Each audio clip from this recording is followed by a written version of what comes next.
Welcome back to my YouTube channel LC Coins World. Today, we are diving deep into the fascinating history of the 1979 Susan B. Anthony dollar coin, a piece that stands as one of the most important milestones in modern United States coinage history. This coin was not only significant because of its design and its economic context, but also because it was the first time a real woman other than a symbolic figure like Lady Liberty appeared on a circulating U.S. coin. The release of this coin marked a new era, and it carries a story that intertwines political progress, historical legacy, and the technical evolution of minting practices in the late 20th century. The Susan B. Anthony dollar was introduced in 1979 as a replacement for the Eisenhower dollar, which was relatively large and not widely used in daily commerce.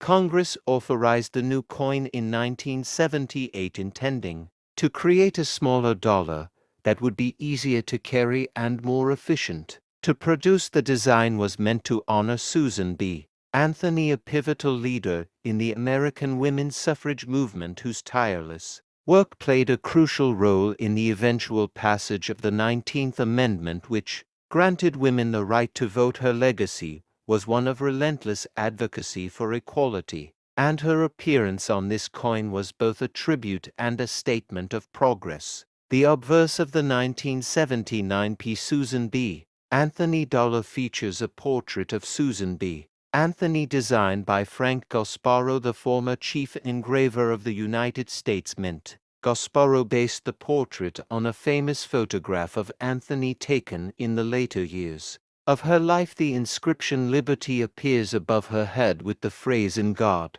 We Trust" to the right, and the date 1979 at the bottom. The P. Mint mark indicating the Philadelphia Mint can be found just beside the portrait on the left side. The reverse of the coin features an adaptation of the Apollo 11 mission insignia originally used on the Eisenhower dollar. It shows an American bald eagle landing on the moon holding an olive branch in its talons, symbolizing peace. The Earth is shown in the background along with 13 stars representing the original colonies and the inscriptions "United States of America" and $1. The size and composition of the coin were significantly different from the previous Eisenhower dollar. The Anthony dollar measured 26.5 millimeters in diameter and was made of a copper nickel-clad composition, the same material used in quarters and dimes at the time. The coin's smaller size and metallic color unfortunately made it easy to confuse with the quarter dollar, which ultimately led to the coin's lack of popularity in circulation. Despite its historical significance, the coin did not gain widespread acceptance among the American public, and the initial production run in 1979 saw relatively short use in commerce before the coin was eventually withdrawn from general circulation. The 1979 issue saw several varieties which are of particular interest to collectors. The most well-known of these is the wide rim or near-date variety, in which the rim of the coin is noticeably thicker and the date appears closer to the edge than in the more common narrow rim variety. The wide rim variety is scarcer and typically commands a premium in the numismatic market. Even in circulated grades, collectors also seek high-grade examples of the 1979 dollar in mint state, especially those with full luster, strong strike, and minimal contact marks. Coins graded MS66 or higher by third-party grading services like PCGS or NGC can be quite valuable, especially if they are certified as the wide rim variety. The Philadelphia Mint produced over 360 million of the 1979 Susan B. Anthony dollars, making it one of the most heavily struck issues of the series. However, the overall number of coins that remain in pristine condition is much smaller, and this scarcity in high grades is part of what drives collector interest. The coin was also included In 1979, mint sets and proof sets issued by the United States Mint, which have become popular sources for obtaining well-preserved examples. In the broader historical context, the release of the Susan B. Anthony dollar coincided with a period of economic uncertainty in the United States. Inflation was high and there was a growing need for coins that could help improve efficiency in coinage and reduce reliance on paper $1 bills. The hope was that a smaller, more durable dollar coin would be accepted in vending machines, mass transit systems, and other commercial applications. However, due to its similarity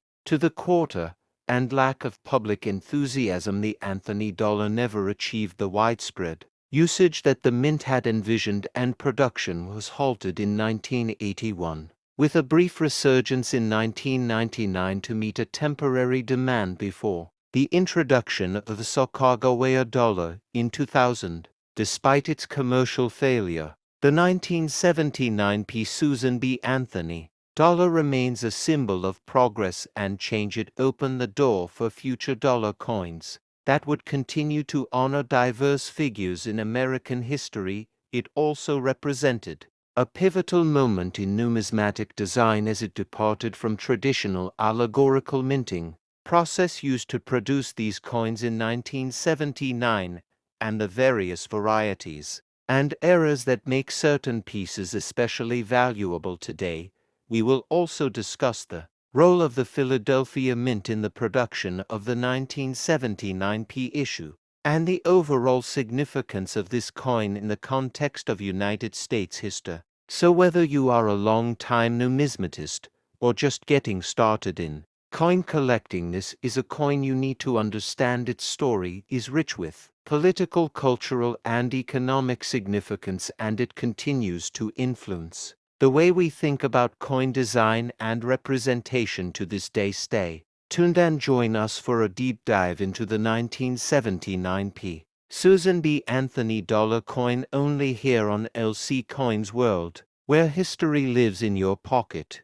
Today, we are diving into the long and fascinating history of the 1970 Canada 1 cent coin, a piece of Canadian numismatic heritage that reflects not only the evolution of coinage in Canada but also the broader socio-economic and political landscape of the country during the 20th century. The 1970 Canadian cent might seem like a small copper coin at first glance, but it holds a story that spans over a century of design changes, national identity, and economic strategy. The 1 cent coin in Canada has been an essential part of the country's currency system since Confederation in 1867, and the version minted in 1970 represents the last of the small date style, which makes it a key interest to collectors, especially those who appreciate the transition periods in coin production. The 1971 cent coin was minted at the Royal Canadian Mint in Ottawa and was part of a long line of cents bearing the image of Queen Elizabeth II on the obverse and the iconic maple leaf design on the reverse. The obverse portrait of Queen Elizabeth was designed by Arnold Machin, a British sculptor, whose depiction of the young queen was used on Canadian coins from 1965 until 1989. The image shows the queen facing right, wearing a tiara, and the inscription in Latin reads, Elizabeth to DG Regina, which translates to Elizabeth II by the grace of God Queen. This portrait was intended to project youth and stability, and was considered a modern update to the earlier versions that appeared on Canadian coins since 1953. The reverse of the 1970 Canada 1 cent coin features the famous two maple leaves on a single twig designed by G. E. Kruger Gray in 1937. This design had become a symbol of Canada itself. The maple leaf is a long recognized emblem of the country, and its presence on the cent represents national pride, natural beauty, and a connection to the land. The denomination 1 cent appears on the reverse along with the word Canada and the date 1970 below the design. The initials KG of the designer are placed just below the maple leaf, One of the interesting aspects of the 1970 Canadian cent is the difference in varieties that exist from this year, particularly the small date and large date types. Although the small date is the more common of the two, it has remained a topic of discussion among numismatists due to its subtle difference in numeral styling when compared to the large date, which is significantly rarer. Collectors often seek both types to complete their sets, and over the years coins in high mint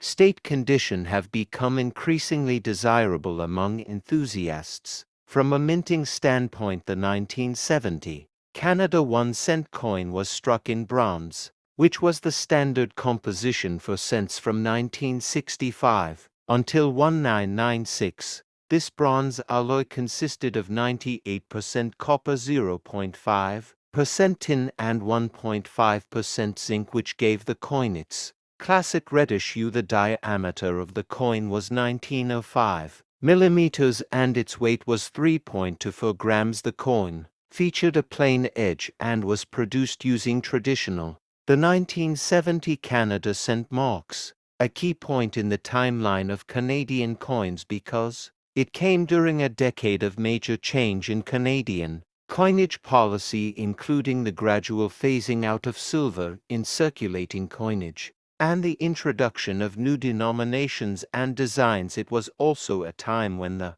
cent remained relevant in everyday transactions, and thus the mint produced them in large quantities. Over 344 million 1-cent coins were struck in 1970 alone, and although many were used in circulation, a good number were preserved by collectors due to the coin's design consistency and symbolism. In terms of value, the 1970 Canadian cent in circulated condition is relatively common, but its value increases significantly in higher grades, especially for coins that are uncirculated or certified by professional grading services. Coins graded MS-65 or higher can fetch notable premiums, and full red examples with original luster are especially sought after by collectors who focus on Canadian decimal coinage. Errors and varieties are another area of interest, with some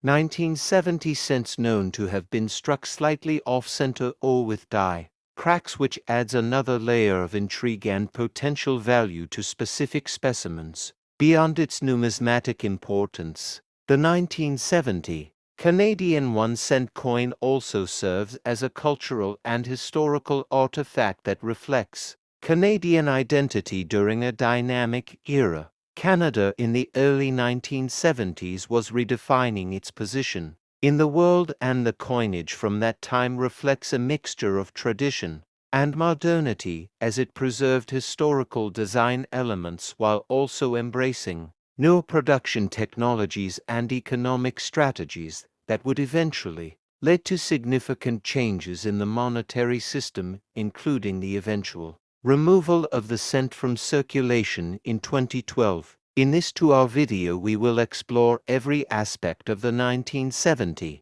Canada 1-cent coin, including the production process at the Royal Canadian Mint, the background of the designers and engravers who contributed to the coins, look the various die varieties and striking errors that exist, and how these coins are evaluated in the modern numismatic market. We will also dive into comparisons between the small date and large date variants and discuss how these subtle details affect rarity and collector interest. We will examine population reports from grading companies, historical pricing trends, and auction results to paint a complete picture of the coin's value and appeal. So whether you are an experienced numismatist, a Canadian history enthusiast, or someone just beginning your coin collecting journey, this video will offer you a comprehensive deep dive into the 1970 Canada 1-cent coin and its place in the grand tapestry of numismatic history. Stay tuned and enjoy this full-length exploration only here on LC Coins World, where coins tell the story of nations past, present, and future.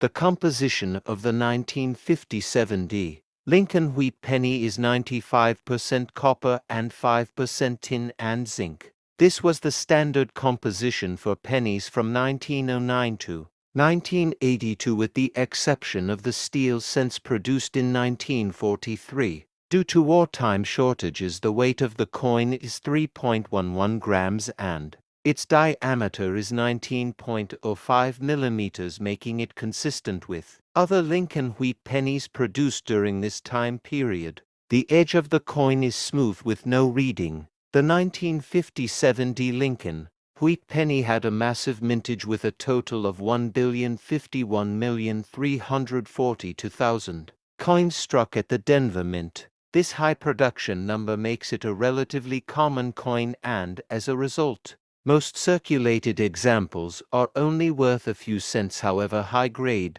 examples, particularly those with full red luster and no significant marks, can be quite valuable, especially in mint state 67 and higher, where the rarity increases significantly despite the high mintage. Even though the 1957 D Lincoln wheat penny is common, there are several varieties and errors that make certain examples more valuable to collectors. One of the most sought-after errors is the double die obverse, which occurs when the die strikes the coin twice at slightly different angles, creating a doubling effect on the inscriptions such as "Liberty, in God We Trust," or the date. While the 1957 D penny does not have as many dramatic double die varieties as some earlier years, there are still some minor double dies that collectors look for. Another interesting variety is the repunched mintmark, also known as RPM.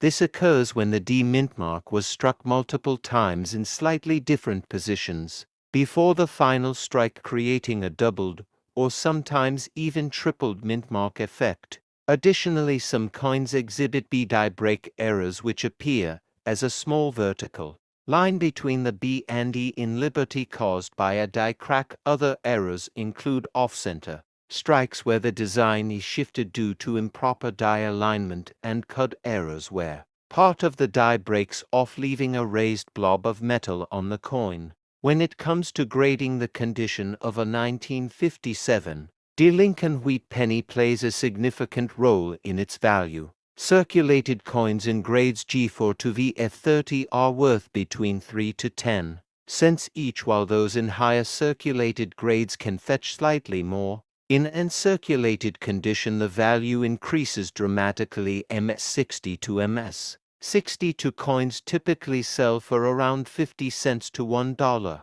MS63 red examples can be worth between $3 and $5. MS65 red examples are often valued at $15 to $30. MS66 red coins start to become rare and can fetch between $80 and $150. MS67 red coins are extremely rare and can sell for over $2,000 depending on the market demand and appeal. One of the reasons why the 1957 D Lincoln wheat penny remains popular among collectors is its accessibility. This coin is easy to find in circulated condition, making it an excellent starting point for new collectors who want to own a piece of history without spending a lot of money at the same time. High-grade examples and rare errors provide advanced collectors with exciting opportunities to add valuable pieces to their collections. Additionally, the coin's status as one of the last wheat pennies makes it historically significant. The transition from the wheat penny to the Lincoln Memorial Reverse in 1959 marked the end of an era, and owning a late-date wheat penny like the 1957 D is a way to connect with that history. Beyond its numismatic value, the 1957 D Lincoln wheat penny serves as a reminder of the